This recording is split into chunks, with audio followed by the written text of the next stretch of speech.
যে আপনারা যোগ্য এবং অযোগ্যদেরকে আলাদা করে চিহ্নিত করুন। সেই সময় কিন্তু কমিশন সেই রকম কিন্তু কমিশনের দিক থেকে সেরকম কোনো তৎপরতা দেখা যায়নি। আজকে যেটা বলেছে আমার মনে হয় এই কথাটাই যদি হাইকোর্টে বলতো বা তারা যদি আলাদা করে কোনো তালিকা দিত, তাহলে কিন্তু যে যোগ্যদের যে আজকে এই যে অবস্থা, মানে এই যে একটা প্রতিকূল অবস্থার মধ্যে পড়েছে যোগ্য ক্যান্ডিডেটরা, তাহলে এইরকম পরিস্থিতির মধ্যে হয়তো তাদের পড়তে হতো না।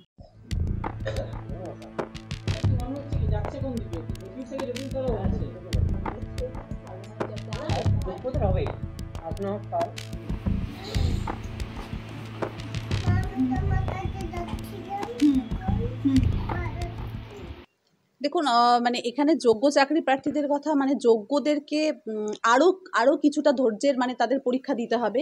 মানে যোগ্যদের আজকে আমি ভেবেছিলাম হয়তো যোগ্যরা কিছু একটা উপায় হয়তো সুপ্রিম কোর্ট থেকে বেরিয়ে আসবে, কিন্তু সেটা দেখলাম না। যোগ্যদের যে একটা স্বস্তি সেটা কিন্তু আর মানে হলো না। তাদেরকে আরও কিছুটা দিন অপেক্ষা করতে হবে। মানে তাদের অস্বস্তি যেটা আর কি, সেটা কিন্তু কোনো বিন্দুমাত্র কমলো না, বরং তারা আরও হতাশাগ্রস্ত হয়ে পড়লো যে এই রকম হলো। তার মানে এখনো পর্যন্ত কিন্তু কমিশন ঠিক করে মানে বলছে না যে কে যোগ্য কে অযোগ্য। আজকে যেটা কমিশন বলেছে যে আমরা যোগ্য আর অযোগ্যের লিস্ট আমরা দিতে পারবো, যেটা নাকি কমিশনকে এতদিন বলা হয়েছিল যে আপনারা যোগ্য এবং অযোগ্যদেরকে আলাদা করে চিহ্নিত করুন। সেই সময় কিন্তু কমিশন সেই রকম কিন্তু কমিশনের দিক থেকে সেরকম কোনো তৎপরতা দেখা যায়নি।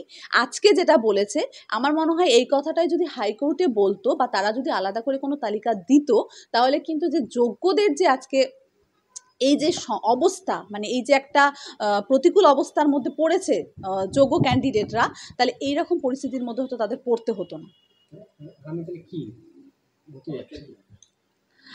এখন দেখুন আগামী সোমবার দেখছি এটার একটা শুনানি আছে, যে তারা নাকি এই দিন যোগ্য অযোগ্যদের তালিকা তারা কমিশনের তরফ থেকে জমা দেওয়া হবে। তো জানি না এখনো এটাও প্রশ্ন করেছে বিচারপতি, এটাও প্রশ্ন করেছে যে তাহলে আপনাদের কাছে তো ওএমআর নেই বলছেন, তাহলে কেন কিভাবে আপনারা করবেন। কিন্তু সিবিআই যেই রিপোর্ট যেই স্ক্যান কপি দিয়েছিল সেটার উপরে মান্যতা দিয়েই কিন্তু আজকে যে অযোগ্য চাকরি প্রার্থীদের যে চিহ্নিত করা হয়েছে সেটাকে কিন্তু মান্যতা দেওয়া হয়েছে এবং তাদের কিন্তু এইভাবেই চিহ্নিত করা হয়েছে। তো আমি বলবো যে সমস্তটা আমাদের কিন্তু সুপ্রিম কোর্ট মানে আদালত কিন্তু আমাদের চাকরিদাতা না, আমাদের চাকরিদাতা হচ্ছে কমিশন।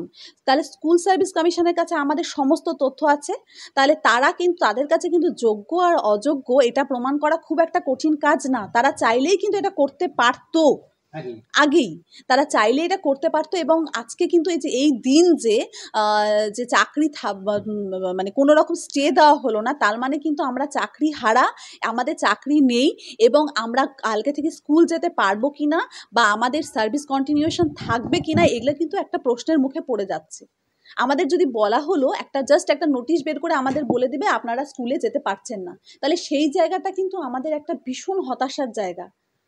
তখন কিন্তু কেউ দেখবে না কে যোগ্য কে অযোগ্য, সবাই কিন্তু এটাই দেখবে যে এই টিচাররা স্কুলে যেতে পারছে না, তার মানে এরা প্রত্যেকেই অযোগ্য বা কাউকে টাকা দিয়ে বা কাউকে তার সাদা খাতা জমা দিয়ে সে পাশ করেছে।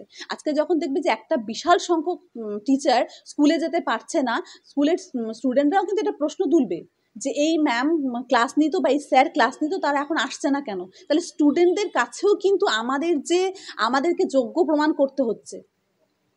আমি জানি না আমরা স্কুলে কবে ফিরতে পারবো বা ফিরেও কিন্তু আমাদেরকে তাদের কাছে আমরা যে যোগ্য, দেখো আমরা যোগ্য, আমরা কোর্টের কাছে আমাদের যোগ্যতা সমস্ত প্রমাণ করে আমরা আবার তোমাদেরকে পড়াতে এসেছি, এটা কিন্তু আমাদেরকে ওদেরকে মানে মানে মানে পুরো বিস্তারিত আমাদের ওদেরকে বলতে হবে গল্পের আকারে। এই দেখো আমার এই বছর চাকরি হয়েছিল, তারপর আমার আবার এই বছর চাকরি চলে গিয়েছে, তারপর আমি আমার সমস্ত কিছু যোগ্যতা আমি প্রমাণ করে তারপর আমি আবার তোমাদেরকে পড়াতে আসলাম, তার মানে তুমি এখন আমাকে যোগ্য ধরে নাও। তাহলে এই যে ক্ল্যারিফিকেশনটা, এটা কিন্তু আমাদের স্টুডেন্টদের কাছে গিয়ে তুলে ধরতে হবে।